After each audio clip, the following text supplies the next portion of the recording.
Hey, and we are live. What's going on, everybody? Happy New Year, 2015. Welcome to the Secrets Beverage Lab podcast. Oh, we did it.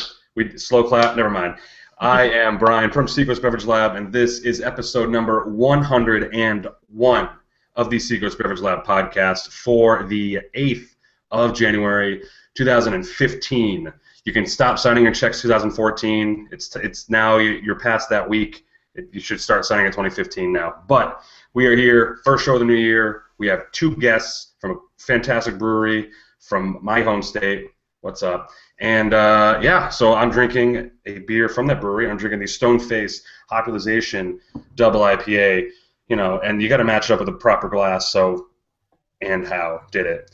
And it's going down awesome. I freaking love this beer. And Shano, sup? Hey, I'm Sean Jansen from twobeerguys.com. I am excited about this episode also, and as of you, I'm drinking a Stoneface Hopulization Double IPA, but not in a Stoneface glass. It's all right. Wait, is it a special glass or just feed out? It's one of my favorite. It's a good old hardcore Duvel. Can't break this. Every beer you pour fits into it perfectly. You said you can't break this, so we're going to test that in about 10 minutes when I ask you to throw it against your wall. And joining us tonight, Carla will be a little bit late. She'll be joining us in a second. But joining us are Peter and Errol of the one and only Stoneface Brewery of Newington, New Hampshire. What's going on, gentlemen? From the brewery, mind you. From the brewery. It's pretty exciting. How's it going, guys? What are you drinking? I got Stoneface IPA going. This is like minus 1 day old. Nice. Just pulled it from the bright. Man, awesome. What do you got, Pete? I'm having an Allagash Saison, so I don't get shattered while we're doing this. Perfect. I mean, hey, there's an hour in this show, so we'll see what happens. But I mean, we've only had Sean. I don't even know how many people, maybe 3 or 4 out of our 40 guests do it from the brewery. So this is an honor. It's very cool to see inside the workings of a brewery. A little view of it. Yeah. Oh, please, yeah. I mean, you can give us a. That up, Look at that. Oh, look at those tanks. We're gonna get into specifics with those too, so you might have to raise it back up. But we know nothing about this. Oh, this isn't your brewery? Wait, what brewery are you in? All of a sudden, Tom Mott walks in. What the hell are you doing in my brewery? You kids get out of here. Get the hell out of here. Well, before we get chatting, you guys sit tight. I just want to, Sean, I know it's been a couple weeks since we last talked. Do you have any quick things you did that you want to give a quick shout out to? I mean, how's your New Year? Good? New Year was good. Spent time with friends, drinking some good beer. Sweet. I went to a really fun open mic night last night where local breweries started up at the beginning of open mic, and we're jamming at for a couple songs, and then finished it off a little bit later in the night. So that was pretty fun. Awesome. Cool. Yeah. How about yourself? Oh, thanks for asking. I pretty low key. I caught the flu. I didn't take the flu shot, so naturally I got it. But everyone's getting it, so screw everybody else. But that was before Christmas, and then just kind of hung out, rang in the New Year. I went to the restaurant Salt at the Wentworth Hotel. Not too shabby. The beer list was okay too. But other than that, nothing to write home about. Else, just a lot of sitting on the couch and playing video games. That's awesome in its own right. But so let's stop talking about ourselves, Sean. We have two awesome guests. Everyone's talking about you. Barely open a year, not even open a year, right? Yeah, it's a year this February. Oh my gosh. So let's get into it. And I hate to act like Sean and I hate to act like these news reporters, but we're gonna make you go back in time a little bit. That you've answered these questions before, but for those that watch this and listen to it as they do whatever, give us the story of Errol and Pete and in the Wayback Machine. How'd you guys start becoming a brewing pair? Well, we met at a high-tech company, actually. Pete was already homebrewing at that point, got me into the hobby a little bit. And then as soon as I got into it a little, Pete got way better at it, and I was just cleaning shit and hanging out while he really was brewing. Can you say swear words on this? Oh, yeah. Totally. Fuck no. Yeah, sure we can. No, yeah, we can. Fucking guy? Your mom might watch this. Sean edits this. It's all right. His mom's gonna watch, you're gonna have to beep it out. Yeah, we'll put like a can opener sound for every swear. Okay. Yeah. Okay. So yeah, as he got better at it, and I was kind of taking a step back, we were also making friends in the industry and meeting the right people, and that's really we started getting some pushes in this direction, and that's how it started. About what year was that when you guys started home brewing? So I started homebrewing the summer of '99. Yeah, summer of 1999. I was working at a restaurant in Portsmouth as just waiting tables, and I think I was 21, 22, and senior at UNH, living on Young Drive, and I was waiting tables at this restaurant, and we had some, you get tip money, it's cash, and it burns a hole in your pocket rapidly. So I'm literally walking back to my car from this restaurant down on the water. If you remember, it's Pier 2 next to Prescott Park. And so I'm walking back to my car, which I think was parked in the garage, and I'm going by Stout Billy's, which was a homebrew shop back in the day in Portsmouth. And I popped in and bought a kit for $100, like basically a bucket, a capper, and a kit for making beer. And I gave it a shot, and it came out okay, and kind of caught the bug. And so Awesome. over the, Errol and I, like you said, we worked at high-tech companies, so, at the time, we're, living in apartments, making real money finally out of college, digging ourselves out of the debt hole, and then, of course, what do? We spend our money on homebrew gear like everybody else does. Right. And it got a little ridiculous. It did get a little ridiculous. It escalated. Yeah. If we walk around, we'll show you the homebrew system. But anyway, that was 2015. So we're looking at 15 years ago. And Do you remember at all what style of beers that you were trying to brew at the beginning? the first batch was like a honey brown. Yep. Nice. Yeah.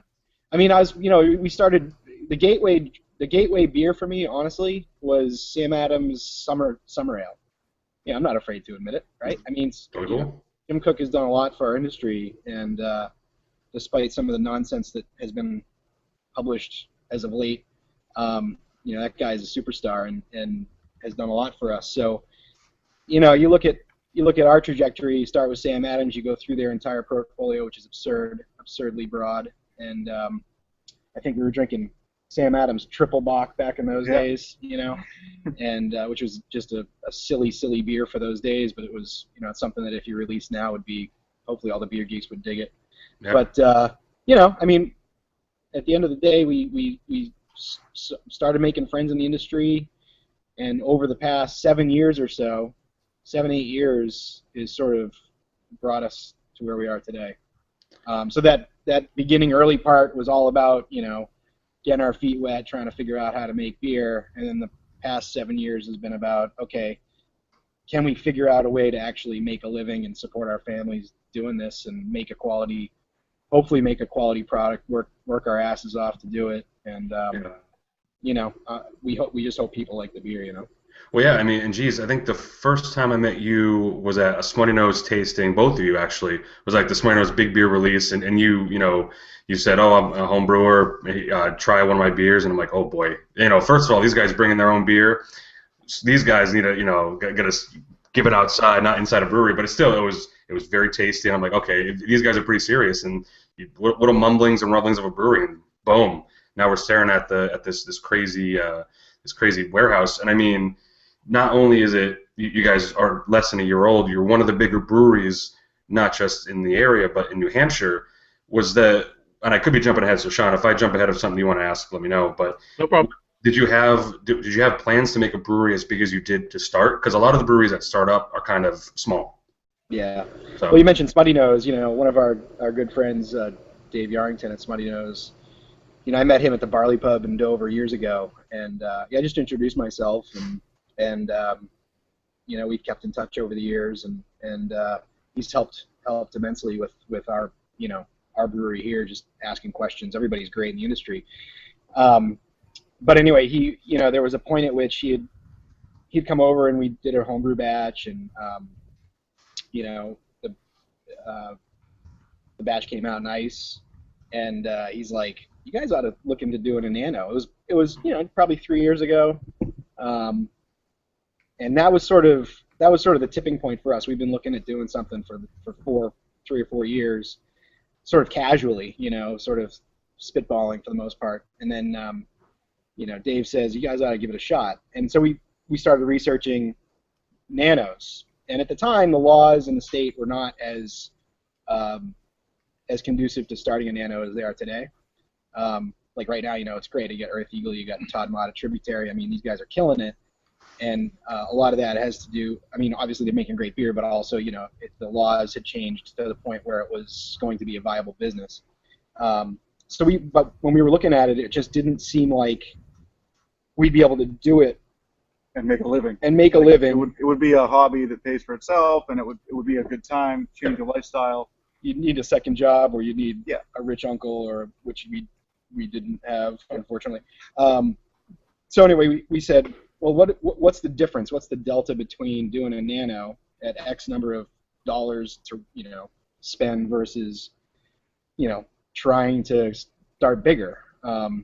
Honestly, we could have potentially, in hindsight, being 2020, we probably should have started even bigger than we did. But we definitely looked seriously at the nano thing and said, I think we should go bigger. That's cool. And I'll stop real quick, pause, because Carla just slid in.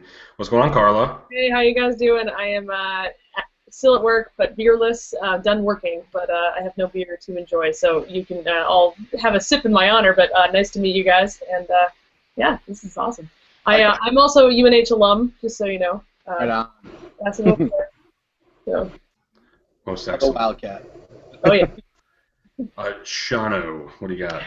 So yeah, usually, could you guys give us a description about the beers that you guys are producing and kind of the different styles and the description of each beers that you guys have right now? You can talk. So IPA is definitely the one that's getting the most attention, and that's the beer that we wanted to make coming out of the gates. Pete had experimented with several IPAs. That's what we were making most of the time when we were homebrewing, was different styles of IPA, and we'd play around with Russian Imperial Stout now and then. Everything else was kind of, secondary to us. We like pale ale, we like hoppy beers, we like other styles, but so an IPA that was going to be approachable, drinkable, maybe mid to high ABV, but still crushable was sort of our idea. And well, we can't take credit for the idea, but we can say that's what we sort want. of our desire, I should say. Yeah. But then, so we tried to do that on this big system out of the gates, and ended up with a lower ABV halfway through the boil, and realized, well, this is not the IPA. Literally halfway through the boil, and so then we thought, this is going to be the pale ale. So we'll come out of the gates with a pale ale, and that's how the pale ale was born. And it's developed a bit of a following on its own. Then on batch 3, we turned our attention back to the strategy, and I figured out how to brew. That's the secret sauce right there. It was kind of like there's that happy accident on day 1, and then 2 weeks later, doing it again on purpose was a challenge. And then the third batch was to do the IPA. And I don't know. I still think that first batch came out great. I know Pete wants to tweak everything and play with it a little bit, but yeah. So this flavor profile that you got in the IPA is irresponsibly hoppy, as you know, but not bitter, as you know. So there's a big distinction there. Yeah, I mean, one of the things that we always really loved. I mean, you crack a can of Heady Topper, and it's just like it says in the can. You just want to crawl into it, right? Yeah. And I love Heady Topper. One thing we wanted to do with our beer is obviously not be Heady Topper. I mean, we want to do our own thing. But we also wanted it to be something that you could have a couple or 3 of. Whereas one heady gets you where you want to be really quick. And that's a gorgeous beer, but it's a bit more bitter and a bit more alcohol. So we wanted to bring that down a bit and sort of throw a dart at a board with all of our favorite IPAs and put that dart like right in the middle and see if we could come up with a recipe that would sort of be what we want to drink every day, or stranded on a desert island, that's the beer I want to drink. And I've done the empirical research on this. It's like one is one is pretty good. One Stoneface IPA is pretty good. Two really kind of gets you there, but then three is just right. Like All that's right, where yeah. you want Three is to. too Nice. many. Hey, Four we need that kind of research from you guys too, because you should tell us your recommendation. I don't want to find out. I don't want to risk it. Yeah, you don't want to risk it. That's on a Tuesday night. Yeah. On a Oh, Friday okay, night, okay. We get to completely different thing. 3 is too many and 4 is just right. Yeah. No. Just the other. That's great. Now, have you made any additional beers besides Pale and IPA? The India Red Rye, which started as a collaboration with Tyler Jones at the brewery. Portsmouth Brewery, yeah. Nice. Yeah, so Tyler calls me up one day, and I had gone down, when we first got the system, I was like, Tyler, I need to learn how to do these 3 things, like a professional. and so he's like, yeah, come on down, I'll show you how to do, just certain things, the things that just didn't translate well from the homebrew system to the big system, nor did they translate well from the book that I was trying to read, about how to do, or videos on the internet or whatever. So I, went down. How do I transfer, this beer into this tank without exposing it to oxygen? Blah blah blah. All these technical things that I wanted to learn. And so I went down. I brewed with him one day, and then, or I didn't actually brew with him that day. I just learned how to do that particular thing. And then he calls me a week later and he says, let's do a collab, Stoneface, Portsmouth Brewery collaboration, and we'll do an India Red Rye. So. Oh, and at that point, we were stockpiling hops. So even before the brewery was up and running, we had a chest freezer full of hops. Yeah. And some of them were the varieties that Tyler had wanted to use. Yeah, one of them was, Citra. Citra was hard to come by, a year ago if you hadn't contracted for it. So Citra is like one of those crazy hops that are popular. And he had Amarillo hops. So we said, okay, let's just make this, basically it's a rye IPA that's red, and it's carpet bombed with Amarillo and Citra. So we brewed it there. It came out awesome. We brewed it here, and it came out, pretty good too. I mean, he came over. Todd Mott came over. We were all here brewing. It was really cool. And like you guys know, you kind of get starstruck when you're around brewers. Yep. that have been around for a long time. It's really cool. So we brewed it here, and it came out great. And we're like, Tyler, we're gonna steal that recipe, and because it was his grain bill. And so we're going to steal that recipe and make it a full-time beer. He's like, that's fine, no problem. So we did that beer. And then we also, so those are the 3 full-time, right? The Pale Ale, the Rye, and the IPA. And we've done a double IPA called the Hopulization, which you guys are drinking now. We've only done that once. We'll do it again at some point. Still sort of in the pipeline. And then we did a Russian Imperial Stout, which we've got some aging on oak right now. We did a Berliner Weiss over the summer, and is that it? That's it. Yeah. So, Porter. Oh, the porter. Yeah, that's right. Also got a porter going, a roasty porter. So again, these are all just beers that we like, styles that we like to drink. And the goal is to make one here that we would choose to drink and that we want to buy out. So that's cool. So far, knock on wood. Well, yeah, I mean, you guys brew. I mean, you came out with an IPA in late fall. The Imperial Stouts closer to winter. But do you guys have a plan to do seasonals, or are you just kind of releasing beers as you figure them out? We're releasing beers sort of just the way we want to release beers. I mean, For me, seasonals are fine, but I like to drink Russian Imperial Stouts. Yeah, on occasion, anytime, right there with you. I'm a huge right there with you. Right. Up to 110 degrees in the brewery. We'll check that out. See how that goes. Yeah. I mean, if you poured one for me, I'm not gonna not drink it. Awesome. So I guess some seasonals speak for itself. Like you released the Berliner Weiss in the summer, but I guess my main question is you don't have it set. It just kind of whatever comes up. Yeah. So I mean, you might do the Russian Imperial in the summer again. Potentially. It could be released, yeah, because it's barrel aging now. It could be released at any point, whenever we feel like it's ready to go. Just call it a little summer Imperial Stout. Yeah, right. That's free, but the next one I'll charge for. Now, where can people currently buy your product, and in what vessel?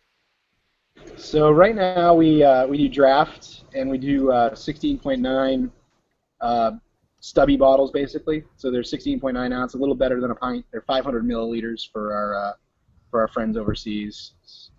We're just for whatever reason we're not down with the metric system. Yeah, well, Yeah. But, Nixon. yeah. But anyway, so we've got bottles out there right now. Better beer stores in the Seacoast, in Dover, like Smiley's and Downtown Discount Beverage, and Portsmouth, places like Gary's and a few other spots. I know Cigarette City down in Seabrook and a few other places over on the Craft Beer Cellar, Top Shelf, National Prost, Beer that new Store. place, Yeah. Prost. So basically, the beer sort of radiates out from the Seacoast, and we know that it's getting around the state a little bit, hitting Manchester, Concord, Nashua, even out to Keene and Plymouth, Meredith, and beyond. But I think it gets pretty sparse out there. The distributor's doing a nice job of keeping it close to home. Nice. And So I think you guys had a great, even when you guys launched, you had a number of tap accounts in Portsmouth, probably the most of any brewery that started up. Did you just kind of pick your favorite places and go there? Well, that's funny because like we talked earlier about how we developed relationships in the industry over the years. Well, we developed relationships not only with brewers but with people that ran bars just by virtue of sitting at the bar. Yeah. So, it's like we would go in, hey, we're starting a brewery, would you be interested in carrying it? And I think we're relatively likable people, so it was Sober. yeah, okay. So it ended up working out pretty well. I think the biggest buyer right now is the Gaslight in Portsmouth. He's going through quite a bit, and Coat of Arms. So if you're out there and you want to get a pint, the place where it's going to be on all the time with pretty high assurance is going to be Gaslight and Coat of Arms. And of course, everybody else gets what they can get. Whim and Portsmouth pretty much always carry something. Yeah, depending on what ends up cycling through and who's changing lines out or what they can get. It's like anything else, those revolving tap lines are pretty popular right now. So. All right, so let's get down to business here. We as beer drinkers, we might we use Untapped all the time. I know Carl and Sean and I use Untapped all the time. Those reviews are like, man, you can see a beer has 3-4 stars, whatever. But I've always had a curiosity. I've never asked this question. When you open up a brewery, are you fearful of the Beer Advocate ratings or forums or things like that? Is that even in your mind as you're planning this brewery? Because the end game is your scores are fantastic as they stand now, but were you scared of them to start?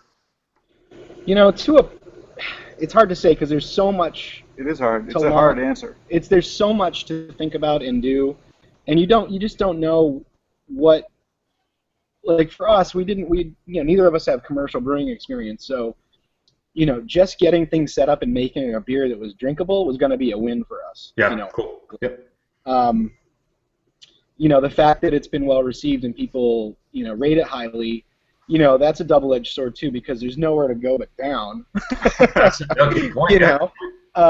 So there's a place for Beer Advocate, there's a place for Untapped, there's a place for all these sort of social media platforms for the consumer, and it I back in the day we used Beer Advocate to buy beer. I mean, I stand in the store and bring it up on my phone and they're like, I've never seen this beer before. What is it? I Google it or I jump on Beer Advocate and see what other people are saying about it before I spend like $13 on a bomber. Right. So now from the business side, you kind of want to say no, we don't pay too much attention. But as a consumer, as still a beer guy, that you do. You look at these things and you peek in on it once in a while. Yeah. The double-edged sword is that we know that people use those rating sites, like especially Untapped and BA, as a catalog of things that they've tried and what hit their palate. And if I don't like, white ales, I tend not to gravitate toward Belgians and whites and things myself. But I'll absolutely not go onto Untapped or BA.com and or the app and flame it or give it a 2 because it didn't hit my palate. Lost them, but we might get them back. Great. Well, so Brian, the question that I'm going to pose once Yeah. Once we come back, is that I would like to actually ask Carla, without her knowing, and if she hasn't actually looked at the Beer Advocate scores. I have not. Okay. Okay. No, So- worries. Hey, we hear you. You're back. I mean, that was a quick comeback. Yeah, we suck at this. Yeah. Oh, please don't worry about it. We're good at the technology. Yeah. You guys are great. My professional opinion, though, is that 90% of the problems that people have with this are Google's fault, not yours. So Not yours. it's all good, man. Yeah. That's good to know. So, while you guys were gone for a moment, I started to pose a question to Carla. I'll say it right now. Out of the 7 beer styles that I just mentioned, I'll go through them: Hopulization, India Red Rye, IPA, Pale Ale, Porter, RIS, and Summer Vice. Right now, 3 of them are 97s on Beer Advocate. Wow. Which 3 are they? They are the 3 with the most hops and the most IBV, or ABV. So I'm guessing the Imperial Stout, the Hopulization, and the IPA. You are correct. And I'll tell you this: Pale Ale and Porter are also 92s. That's good, though. I'm always happy to see something like a porter or a pale ale get a really high rating, because they can be overlooked by, the Big Brother Russian Imperial Stout, the Big Brother, IPA. So that makes me really happy. But congrats on the scores, guys.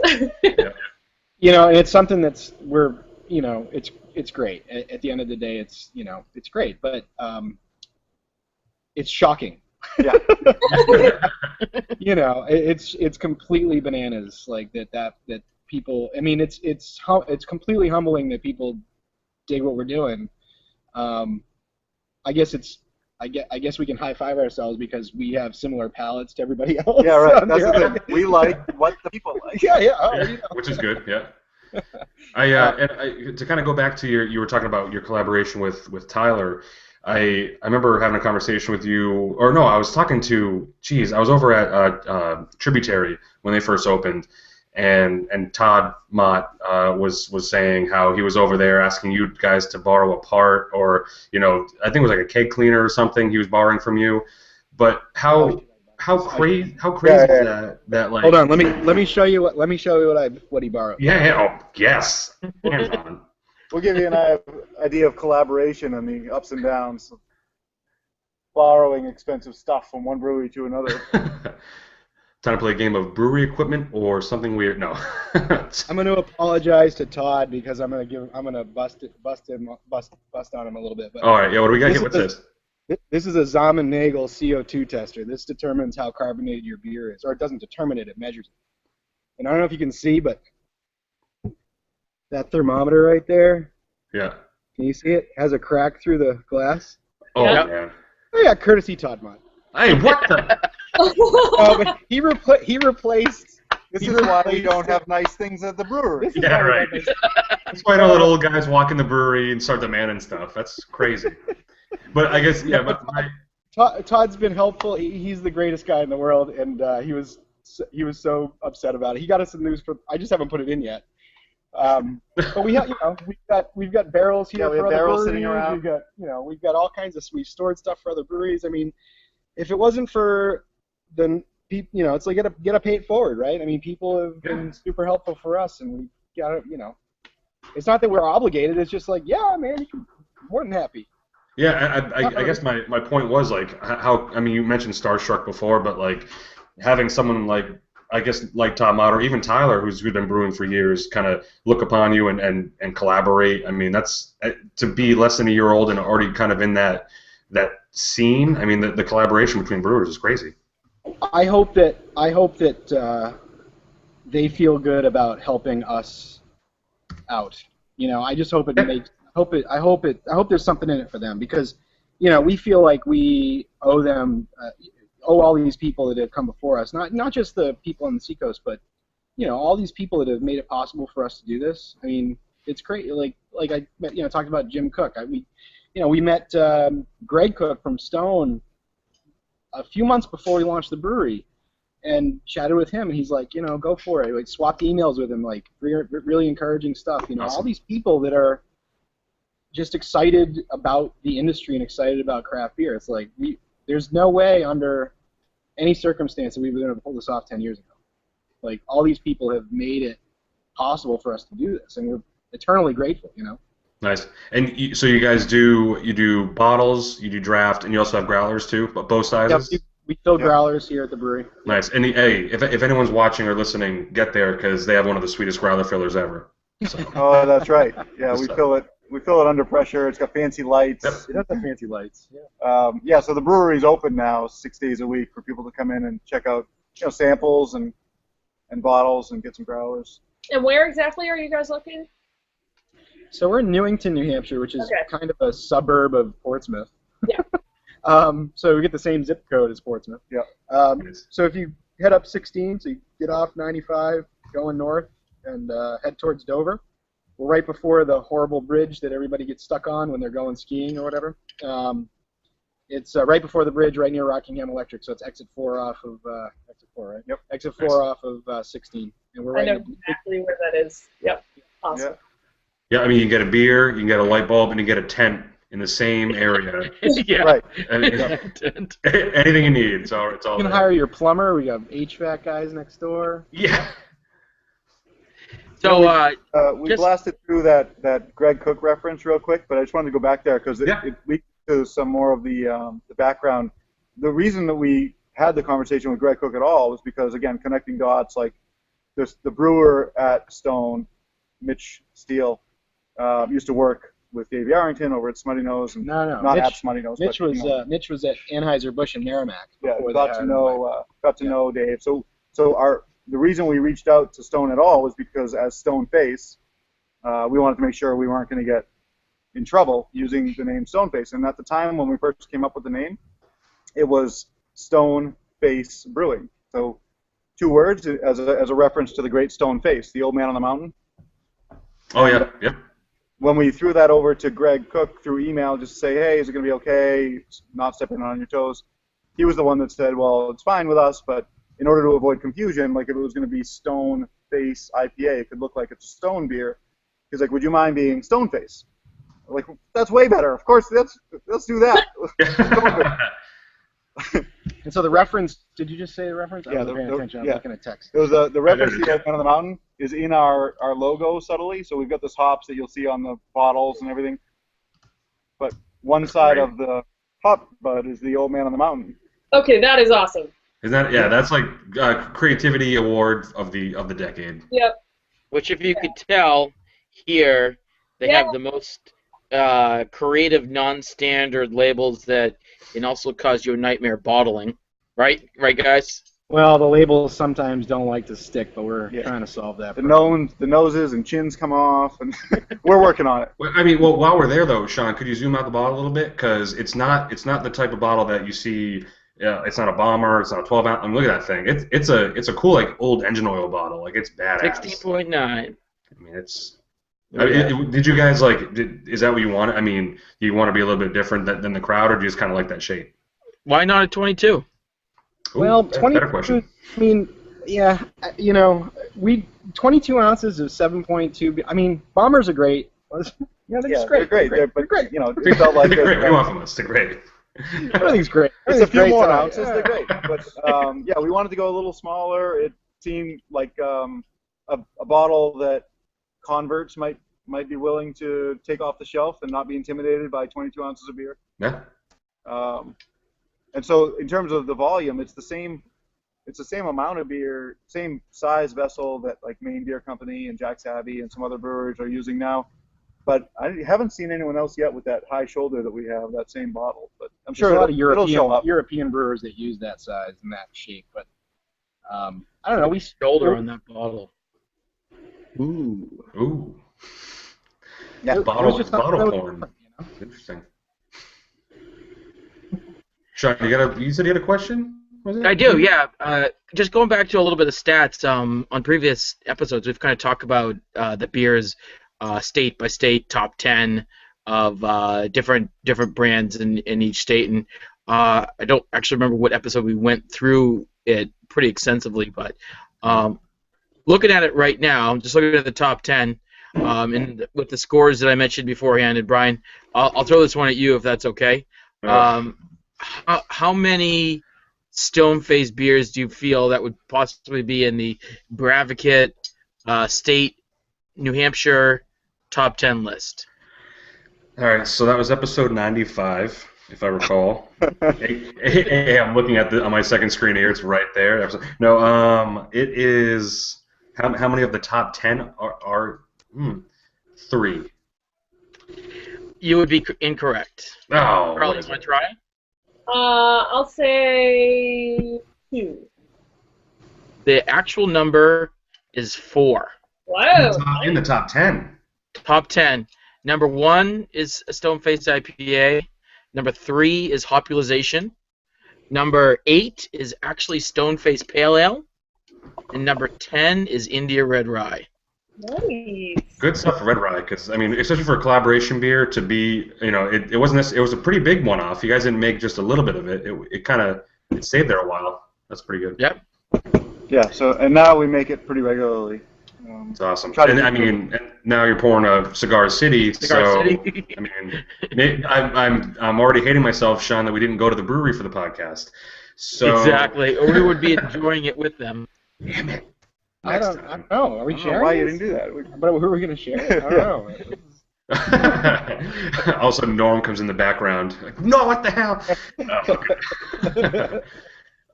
Let's see. What else we got? I had burning question. Son of a Oh my bee. God, so good, so good. Oh, well, no. So, are you able to pick up your iPad and go to the gift shop just to give us a quick tour? Do a Gift tour? shop. Just because there's a lot of people who don't know about it, just because they haven't been there.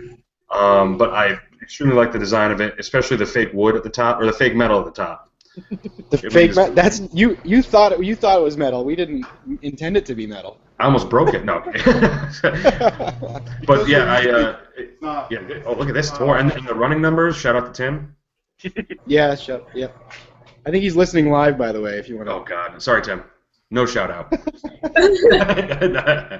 All right, so this is the inner world. Oh God, and this is first person. Like if you play video games, first person mode right here. Yeah. You go into the tavern and you order it. This is a I would training like video. to have a sample, please. This is a training video for employees. We also have windows that look out on the brewery. That's very cool. And then you also have you have barrels with the magazines. Right. Very cool. Yeah. There it is. Then Is this the first walking tour on the podcast? Yes, that worked. Yes. that worked. We've tried some, and they're like, oh, barrels. These What do we are got in the full barrels? These are full of Russian Imperial Stout. The next iteration of RIS is going to be rum barrel aged and bourbon barrel aged. Oh, yes, please. So those are Heaven Hill bourbon barrels. Okay, yeah. So. Very Nice. cool. Nice. Probably OSHA violations all over the place right now. Oh. Hey, I mean, I invited them on the show, so they'll be here in a second. Well, do you want to look around the brewery, or should we wait for a little while? Oh, please go. That'd be. I mean, now that you're walking, what do you got? Yeah, show what's around. All right. And again, So- if you're listening to this audio, watch the video. So this is the brewery. It's 15 barrels. We do 15 barrel batches. We basically have a three vessel system, so it's a mash lauter tun combination. Hot liquor tank is back there. It's about 38 barrels. The kettle is here, and so trying to make sure you can see it. So there's of course the cellar, the fermentation. We have two 15 barrel fermenters. 15 barrel bright. This is latest batch of red rye fermenting. Cool. There you go. Hey. First bubbles in the podcast. Well done. Nice. Well, Norm dressed And then, up as Bubbles. And then we have two 30 barrel fermenters and a 30 barrel bright. So the next step is on Monday. We are cutting this floor open and we are adding another floor drain, and there'll be at least two more 30 barrel fermenters here. Wow. Within a month or so. Yep. And then of course we'll have room for a couple more as well. And then the bottling line is eventually going to move. That's the bottling line right there. It's a Maheen machine. So Nice. This does all our bottling. So that's the quick tour. So why did you choose a Maheen? Well, we started with a used bottling line that we picked up from a brewery that was no longer going to be bottling, and we got it here and we tried to get it working, and it was going to be a little too much to get it to the point where we were confident in it working. So we did resell it, and we bought the Maheen, and the Maheen is basically the industry standard machine for a brewery our size. A lot of folks around have them, and they just work.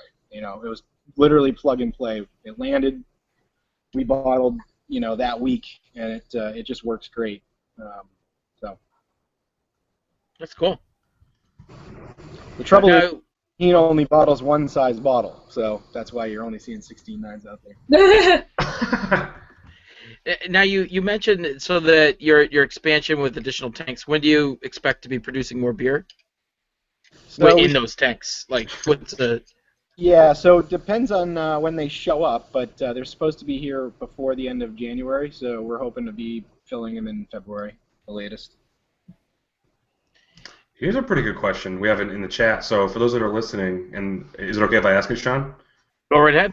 So, and I haven't heard a question like this, and it's actually pretty good. So for those that are listening, they're watching live, sblpodcast.com. We have a question from NH Beer Chick. I don't know who it is. So it's a chick, or it could be a guy posing as a chick. Anyway, I'll get to that later. So how did you decide to focus on just making beer?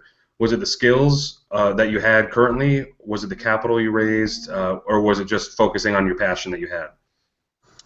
I'm assuming instead of having a restaurant, maybe? Man, or so I took it as instead of like cider or meat. Read the sentence beforehand where that she mentioned that she's in the beginning phase of starting their own brewery in a small town near you. Yeah. We're at the point where we really need to decide whether a brew pub or a traditional microbrewery would be more successful. Yeah. And it adds, by the way, I love your labels, logo, and branding. Are you single? Oh. It's She's just- Does talking. not say that at all. Does not say that. I'm like, maybe I did miss a lot of the question. Holy shit. Holy crap. But yeah.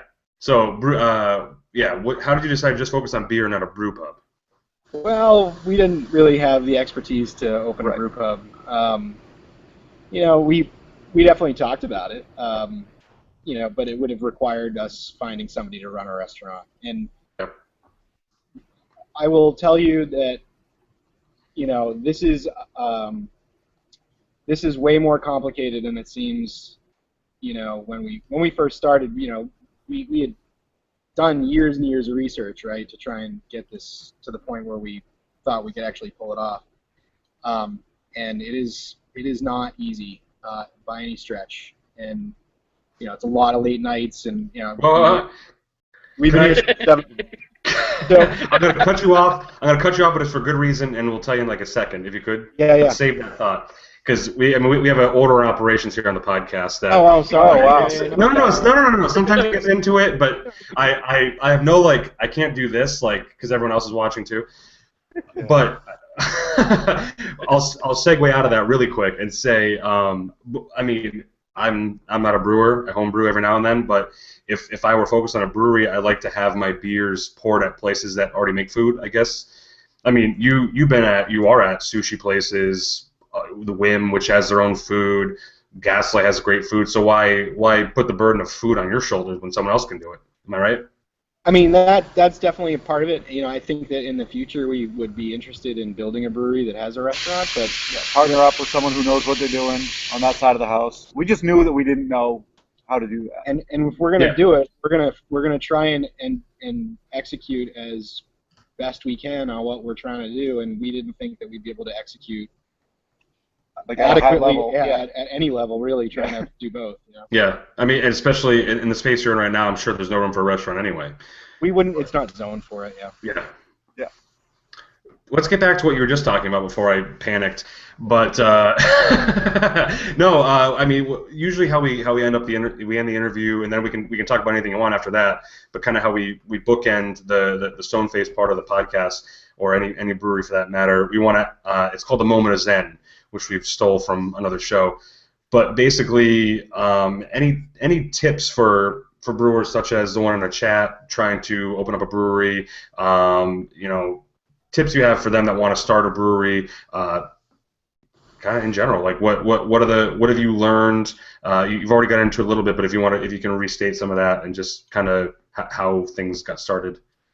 It's generally the same advice that I think most people give. You'd be surprised. Yeah, I mean, develop your relationships with the local breweries because they're your best resource. Your second best resource is your vendors. The people that sell you stuff. They know more than you do. You need, like, I didn't believe it when we first started, but you need twice as much money as you think you do. Yeah, that was going to be my But just from a business standpoint, you're always undercapitalized. You have not started with enough money. Because what happens is you buy more tanks, and what you buy more tanks. Okay, well that's great. You can make more beer, but where are you going to put it? Are you going to put it in bottles? Okay, you need a bottling line. You're going to put it in kegs.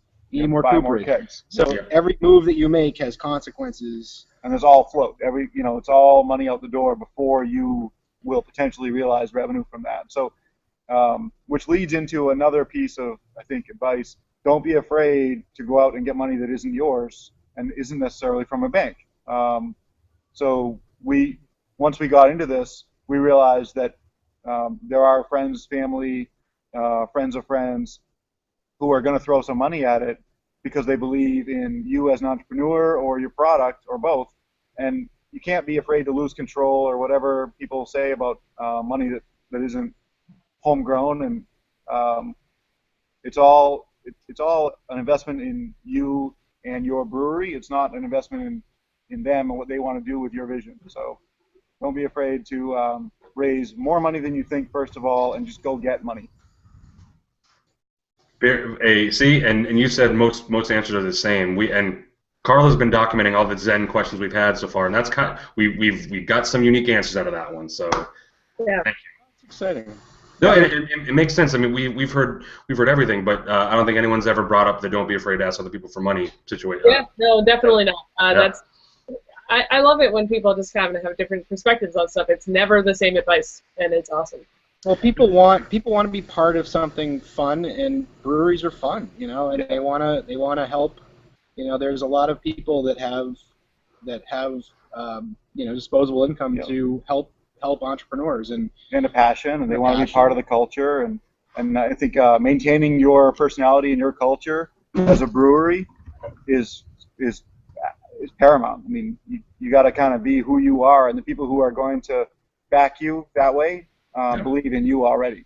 They're not going to try to insert their own personality or their own voice in your operation, whether it's a brew pub, as she's asking, brew pub or brewery. Either way, A, you don't have enough money, and B, make sure you know kind of who you are, and you're not going to get away from that just because you had to get some support.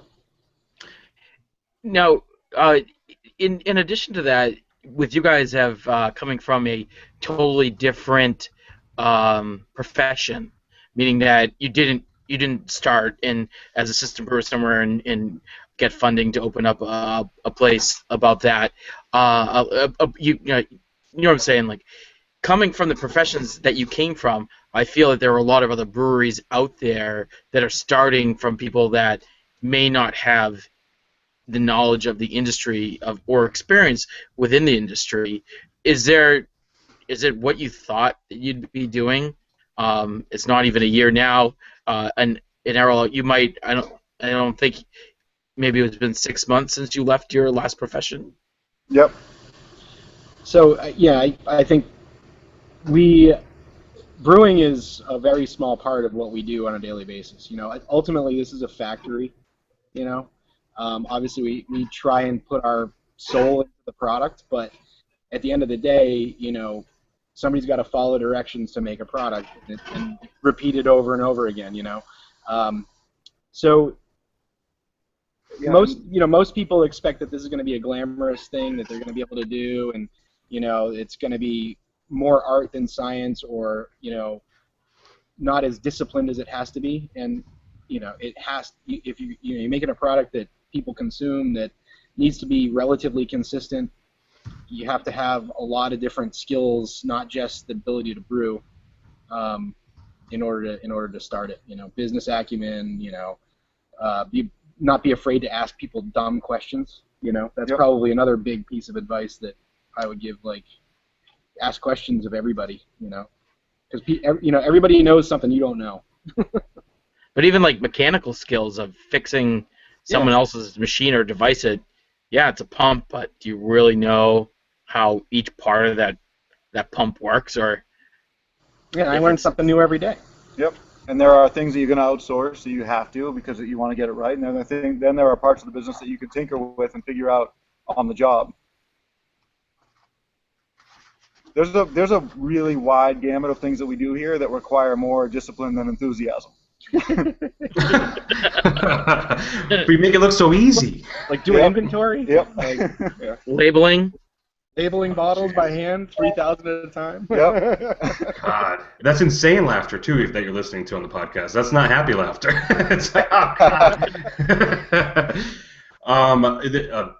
Carl, do you want to ask that question and I can kind of segue into it, or? Yeah, I just kind of wanted to say I'm up in Portland, Maine, but I used to live in New Hampshire, so I'm always in my mind mentally comparing, the Maine beer scene and the New Hampshire beer scene, and I just kind of wanted to ask you guys, what do you think of, what's going on brewing-wise in New Hampshire? Where do you think it's going, and what's it like to be a part of that kind of relatively very small brewing community in New Hampshire? Yep, it's a small market right now, and it's getting a lot more mature very quickly. So in New Hampshire, I think Maine and Vermont, obviously, you kind of know, being in this bubble, that in the community, that they have a step ahead in terms of the people who are willing to try other styles of beer. Mm-hmm. But yeah, I think starting kind of radiating out, or it feels like it's radiating out from the seacoast. There's a lot of microbreweries and nanobreweries popping up now throughout the whole state, and that's going to help a lot of people who haven't stepped out of their comfort zone try other types of beers. Yeah, and I think that's happening in Maine too. Is that you're getting out of everything being in Portland, or everything being in Bangor, and you're getting some community distribution that wasn't there before. You got these smaller towns that have their own breweries now, which is pretty cool. Yeah, Maine and Vermont, those are the places that we like to go. Travel, visit breweries, and there's just some incredible stuff that's happening. And like Errol said, we're definitely a couple of steps behind as far as the whole in its entirety, the whole scene. There's just for share of mind. More. Yeah, there's more happening in Vermont, more happening in Maine, and honestly, it probably boils down to just the way the laws are in the state versus Maine, Massachusetts, or Maine, Vermont, even Massachusetts. Yeah, we focus on northern New England because it feels like a nice group, a nice community of brewers that are popping up in Maine, Vermont, New Hampshire. When you look south, I mean, obviously Massachusetts is already way ahead in terms of the number of breweries, and although from a per capita standpoint, I'd be surprised if they're as high as we are. Yeah. Well, geez, I mean, Sean, Carla, any burning questions that we didn't get to? I don't think so. Well, yep, just one. Go. What do you guys have for things that are upcoming and things that people that may be listening to the podcast today kind of get a sneak peek into what's going on besides the expansion that you mentioned already? Yeah, that's probably about it. The expansion, producing more beer. We tend to not like to talk too much about the future because a lot of times the future just doesn't happen or doesn't happen the way we want. Sure. So. How about something for February? You guys saw the barrels. Yeah. So you guys saw the barrels earlier. So coming up, the other thing, I guess the only other thing we can talk about is today I was over at Smutty Nose working with Smut Labs, I should say, and Great Rhythm. We're doing a collaboration. Nice. We should have something more to talk about in the future, but trying to do a East Coast Common, which is basically an imperial, for lack of a better word, steam beer. So we're using lager yeast at ale temperatures, and it's going to be dry hopped with Citra, Eldorado, and Falconer's Flight, I think. So it'll be interesting. We're trying to get that done by. Sounds pretty bitter with El Dorado. Oh, the Eldorado and the dry hop, it's like watermelons. Yeah. Ooh. Nice. Well, I'm looking forward to hearing more news about that, which segues into how can everyone get a hold of you or learn more about Stoneface, their future endeavors, your future endeavors. Just come here. Just come here. It's fine. We're here. All right. We'll talk. Yeah, please come talk to us. We're so lonely. But you see, you have Facebook's, Twitter. Yeah, we have. Facebook is facebook.com Stoneface, and then Twitter is Stoneface Brew. Mm-hmm. Instagram is Stoneface Brewing, and the website is stonefacebrewing.com. I like they have a website. Not many breweries do. Big fan right here. Yeah. But if you want a little bit more information that we might not have talked about, slowly pan up. Check it. Whoa. What? New Hampshire beer still on the shelves. And Brewing from sea to summit. Yep. Hey, what page is that? 94? This is page 104. You were close. 104.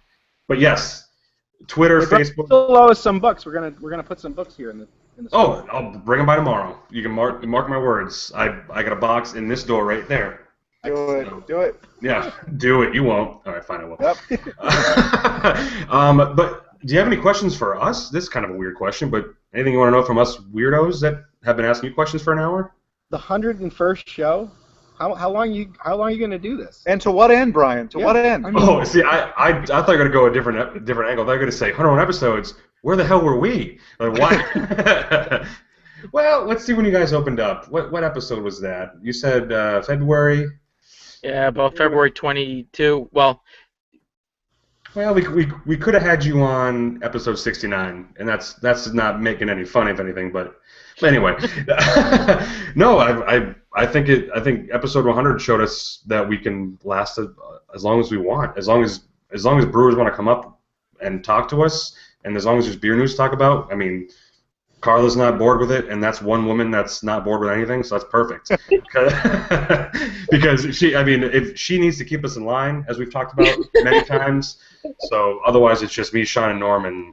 Yep, I'm still hanging out, still drinking beer. It's all good. Yeah. One of the greatest things about the show is that we try to keep it short, succinct, and we give a good national presence to the New England market, where most of our guests come from.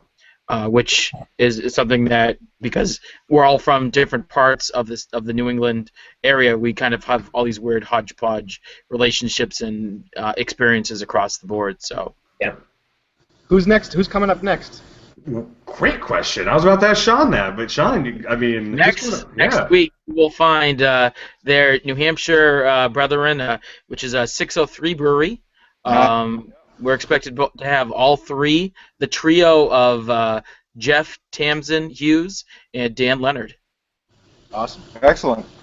Then a week after that, we have yet another New Hampshire brewery, Martha's Exchange. Nice. Which will be Greg Roulette. Yeah. I mean, and then, pretty much open season after that, so we'll see what happens. But none better than what we have right now, so we should shut the podcast down right now and just call it quits at 101. But do you have any final thoughts before I let you go? Because I know it's late and you're both going to get out of there, or unless you sleep. Yeah. Thanks for having us. It's fun. Cheers. Thanks a lot, guys. Well, yes. Carla, any final words before we let these guys go? No, cheers, thanks. And I've definitely had your beer and looking forward to when I can get it more readily in Maine. Excellent. Most excellent. And Sean, final words? Same. Hey, ditto. So we'll raise a glass to Errol, Pete, and the gang at Stoneface to future success and damn good beer. Sorry for the language, but cheers to you guys. Cheers. Yeah. And we'll see you. Please go visit the brewery, Facebook, website, all that. Cheers. Bye. Cheers.